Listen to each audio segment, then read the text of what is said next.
literally make someone a Christian fundamentalist? Turns out, 5 things. I don't mean 5 things as like a subjective list that I made up. I mean that fundamentalism comes from history. It comes from a certain document, the 5 fundamentals. And those things are what makes a Christian fundamentalist. You might think they're extreme. You might be surprised by that. In the early 1900s, the modernist movement was trying to, quote, modernize the church, and that involved throwing out a lot of beliefs that Christians had held in the past. After a number of controversies and back and forth, believing Christians made a document listing 5 core truths that Christians must hold to. This became known as the 5 fundamentals. Those who followed it became known as the fundamentalists. What are these things? Are they extreme? The things that make a Christian fundamentalist? They are the virgin birth of Jesus Christ, of Mary. They are that Jesus performed miracles in his life. They are that Jesus died on the cross as an atonement for sin. They are that Jesus rose again on the 3rd day, and they are that the Bible is inspired by the Holy Spirit and without error.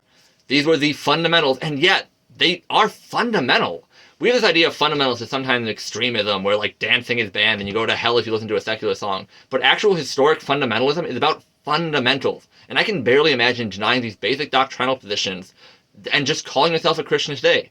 People don't realize how much of a crisis the church was in just 100 years ago. What sparked this controversy was that 3 people who were being ordained as clergy into the Presbyterian Church said they were not willing to affirm the virgin birth of Jesus Christ. These people were going to be pastors.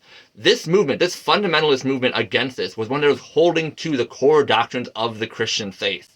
So fundamentalists, when you think of it as an insult or a pejorative, you want to call someone a fundamentalist, stop and realize what those fundamentals are. The fundamentalists fought so hard for the faith that now basically every Christian agrees with those fundamentals. They fought so hard that the word fundamentalist has become thrown off somewhere else because the word we use now is just Christian.